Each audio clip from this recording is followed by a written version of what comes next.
to another Mad Hatter Reviews. Happy Monday. Yeah, I'm feeling it too. Okay, although I'm feeling it and the weather's decent here because I'm on the West Coast.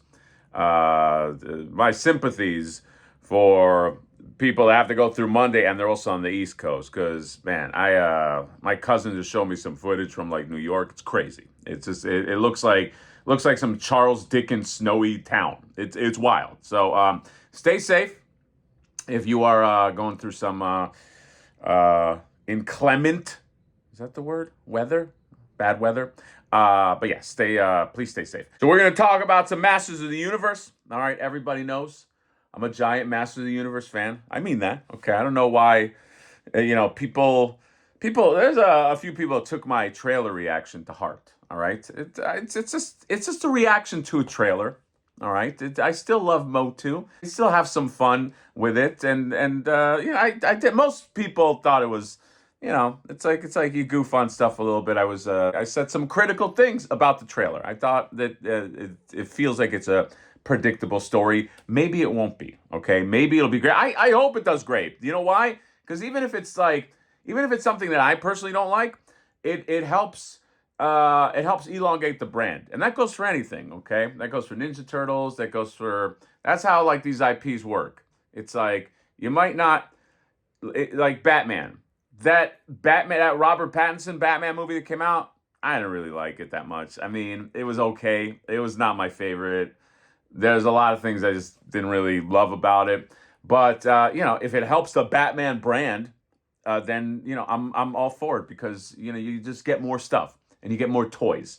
More importantly, so I'm always rooting for this stuff to work just on a macro level. Okay, people that know this channel know that I try to keep it pretty fair and balanced. I'm not a big fan of the movements that you see on YouTube where it's just like let's take down this franchise, let's take down this studio, let's make constant videos just about how they suck. And because to me it's just like it's just like a one note thing, and it screams like you have like an agenda. You know what I mean? You're just trying to just you have an axe to grind, and you have followers on the channel that also have that same agenda, which means you can't turn to the right, you can't turn to the left, you can't turn anyway, you can't pivot because they'll eat you alive.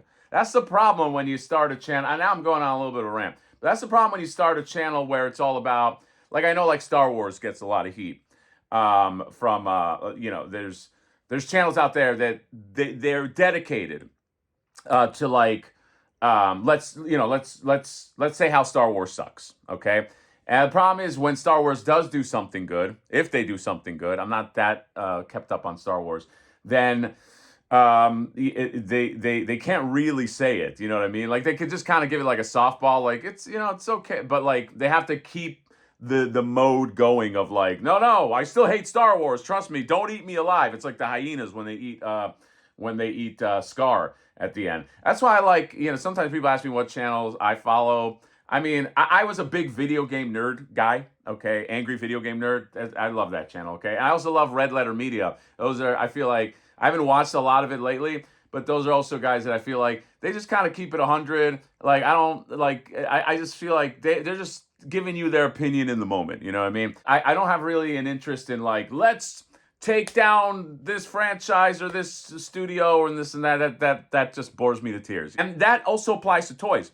Like Super 7, I don't have an axe to grind with Super 7. I criticize them a lot because of the things that I don't like about them, but when they do something good, I am happy to give them kudos. And what happens is I'll get a lot of heat from commenters saying, dude, you don't praise the Super 7 figure of this fucking company. No, I will praise you got to judge it figure by figure. So anyway, that was a long tear just about like I don't know. Maybe I'm not cut out for like extreme YouTube success. Maybe to do that, you need a very like unilateral way of thinking. Although the guys I mentioned that I watch are very successful. So maybe I just fucking lied. So anyway, Masters of the Universe. On the spirit of hoping the Masters of the Universe does succeed, let's talk about this Man at Arms. He looks great. The artist here Amos Hemsley, Emiliano Santalucia, Scott Akers, and Tommy Hodges. My guy Tommy H. Okay, Tommy Dreamer worked on this, and he looks fantastic. I have always loved the Man at Arms 2000X version. I think it's that big ass pauldron. You know, that's part of it. You know what I mean? It has that like Warcraft feel, like just like, you know what I mean? You don't beat a dude with like, but it's got to be one big pauldron. That's how you know you're badass, because it's like he's not even afraid of that other arm. He's just like, you're not even gonna hit me here.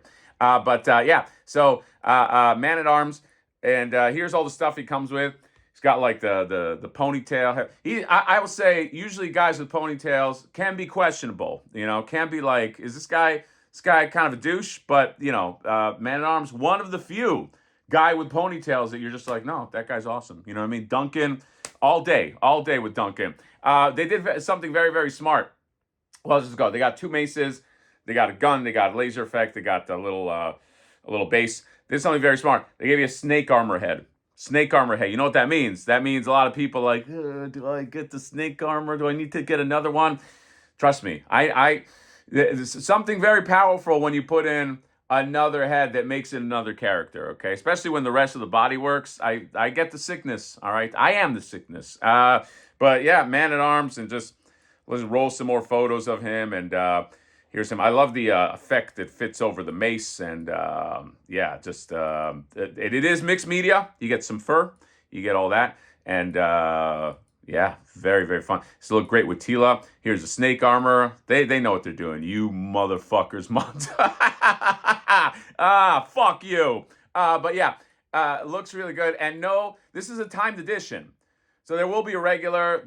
I don't think they say what's included. They seem to not do that all the time. I say that you don't get the snake head. I also say you don't get one of those maces. You don't get the base, and I don't know, maybe something else. So that's that. The other thing I do want to mention, a lot of people I think might be pissed off about this, is Anti-Eternia. They're doing 2000X 112 scale Anti-Eternia He-Man, but that's going to be a PowerCon exclusive apparently, but it's just an at the convention exclusive. I can already tell. I have not seen anything online. I just know that they announced it at Geek Dad Life. I already could tell that's going to piss people off, okay? Because Anti-Eternia, while I don't really, to be honest, care that much about Anti-Eternia, a lot of people love it. I mean, they probably put it up there with like Faker, you know? At least, yeah, and at least I think there's an equivalence to be made, okay? But so I already know that that's gonna. I'm not the biggest fan of like in-person stuff, meaning like you can only get the stuff in person. That's why even in the Toys R Us thing that I did, comparing little old me, I made it so that half will go to the convention and half will go online. And look, I still got chewed up for it. You know what I mean? I still got like, why did that have to? There's limited quantities. There's nothing I can do. But I do like at least giving people a chance that cannot go to these things, especially because people do love Anti-Eternia He-Man, and you got people around the world that want this stuff. So if it was a different variant, like I'm trying to think of variants that might not matter that much. I don't know. I don't. I can't think of anything He-Man. For some reason, what popped to mind is when Super 7 did that Frozen Lion-O. That was fine. Like, nobody Frozen Lion-O. It's like, it's such a niche thing. It's like, I don't even think I have it. If you missed that, you're fine. But like Anti-Eternia He-Man, people love this Anti-Eternia stuff. I don't even really think I know the complete story behind. Like, I know the basics, but I don't know if I know the complete story. And I should start learning the complete story behind things I review, maybe, because I did a Zatanna review yesterday and I got chewed the fuck up because I called her a Batman villain. And a lot of people trashed me, and rightfully so. Okay, I'll accept the trashing, guys. But anyway, Anti-Eternia He-Man exclusive to PowerCon. I think they should probably also do an online sale. I don't run Mondo, okay, but it is what it is. So that's all. Man at Arms Timed Edition goes up tomorrow, okay, and you can get them for what, 2 weeks or something, I think. Yeah, it's timed. It's not limited to a certain amount, and he looks great. All right, I'm very confident when they all come out, they're all going to look great together. All right, I bought enough Mondo products that yeah, trust. I trust them. Trust is a great thing. Okay, but if they cross me, oh fuck, man, it's going to be bad. So anyway, that's all. Let me know what you guys think about all this stuff. Masters of the Universe. I love it. Okay, I've always loved it. You know what I was actually thinking about getting? Do you guys remember the Golden Books, the Master of the Universe Golden Books that had the awesome covers? If you know, you know. I think it's Golden Books. I'm gonna try to get those on eBay and just frame them, because that art that was on those covers is still some of the best art. Fucking 40 years later, or however long. So that's going to be my next MOTU purchase. Anyway, let me know what you guys think. Comment, subscribe, drop me a like. See you later. Happy Monday. Bye-bye.